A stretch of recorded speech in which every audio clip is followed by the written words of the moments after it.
मित्रों, यह एक सवाल है कि अच्छे लोग जल्दी क्यों मर जाते हैं।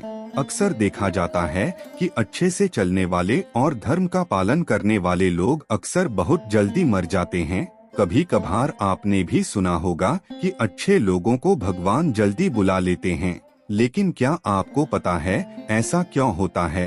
क्यों दूसरे को भला करने वाले लोग और अच्छे लोग का जल्दी मृत्यु हो जाता है? अगर नहीं जानते तो मैं आपको बता दूं, इन सभी सवालों का जवाब गरुड़ पुराण में विस्तार से बताया गया है और आज की इस वीडियो में हम आपको यही बताने जा रहे हैं। नमस्कार दोस्तों, देव वचन चैनल पर आप सभी का स्वागत है। अगर आप भी भगवान श्री राम के भक्त हैं तो कमेंट में जय श्री राम जरूर लिखें। तो चलिए शुरू करते हैं आज की प्रस्तुति। शास्त्रों में बताया गया है कि कलयुग में मनुष्यों की आयु केवल 30 वर्ष रह जाएगी। हमारे पूर्वज के लोग अपने जीवन के 100 होली देख पाते थे, यानी 100 वर्षों तक जीवित रहते थे। पर आज के जमाने में 60-70 साल का जीवन काफी माना जाता है और उसमें भी जो लोग अच्छे होते हैं वह तो और कम उम्र में ही इस दुनिया को छोड़कर मृत्यु को प्राप्त कर लेते हैं। मित्रों, धर्म चाहे कोई भी हो, सभी में यही बताया गया है कि जिसने इस धरती पर जन्म लिया है उसकी मृत्यु निश्चित है। और अगर बात करें सनातन धर्म की तो इसकी एक मान्यता के अनुसार बच्चे के जन्म की छठी रात ही ब्रह्मा जी उसकी भाग्य लिख देते हैं, जिसमें उसका आने वाला भविष्य जैसे शादी, पढ़ाई, नौकरी से लेकर उनकी मृत्यु की तारीख तक शामिल होता है।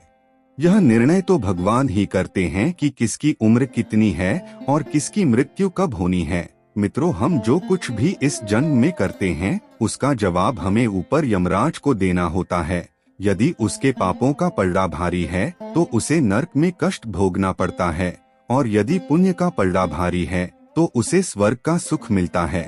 और यह क्रम कई युगों तक चलता रहता है जब तक उसे मोक्ष की प्राप्ति नहीं हो जाती। इस धरती लोक में हर कोई अपने कर्मों की सजा भुगतने आता है।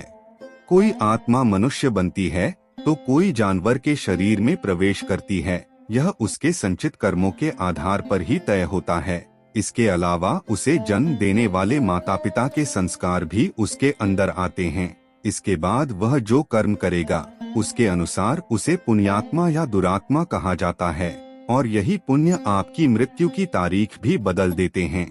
जिस प्रकार एक जज जेल में रह रहे कैदी के आचरण को देखकर उसकी सजा कम कर देता है, उसी प्रकार भगवान भी देखते हैं कि व्यक्ति मृत्यु लोक में जाकर कोई अच्छे कर्म कर रहा है और उसे उसके कर्मों की सजा मिल चुकी है, और जब उन्हें लगता है कि अब उसे मृत्यु लोक में नहीं रहना चाहिए तो भगवान उसे वापस बुला लेते हैं।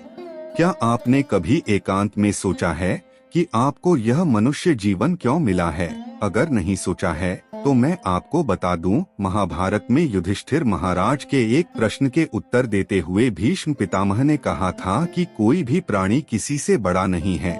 और आपको यह जानकर हैरानी होगी कि 84 लाख योनियों के बाद हमें मनुष्य जीवन मिलता है और संसार के सभी प्राणियों में मनुष्य ही सर्वश्रेष्ठ है। मित्रों, भागवत गीता में श्री कृष्ण कहते हैं कि मनुष्य एक निश्चित समय के लिए पृथ्वी पर रहने के लिए आते हैं और यहाँ कुछ विशेष कर्मों को करने के लिए।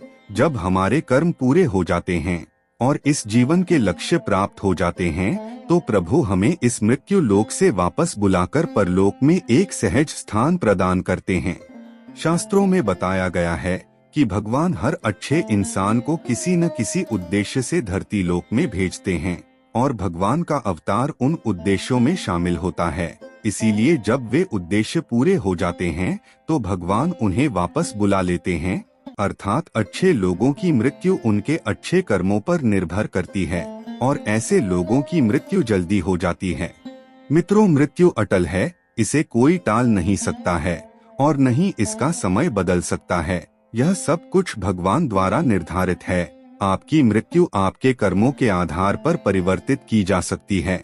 इसीलिए कई बार देखा गया है कि अच्छे लोग इस मृत्यु लोक को छोड़कर बहुत जल्द ही भगवान के चरणों में चले जाते हैं। तो देवियों और सज्जनों, आज के लिए बस इतना ही। उम्मीद करते हैं हमारे द्वारा दिया गया जानकारी आपको पसंद आया होगा, तो यह वीडियो को लाइक और शेयर जरूर कीजिएगा और आपने हमारा चैनल को सब्सक्राइब नहीं किया है तो करिए, और हाँ, वीडियो को लास्ट तक देखने के लिए बहुत बहुत धन्यवाद।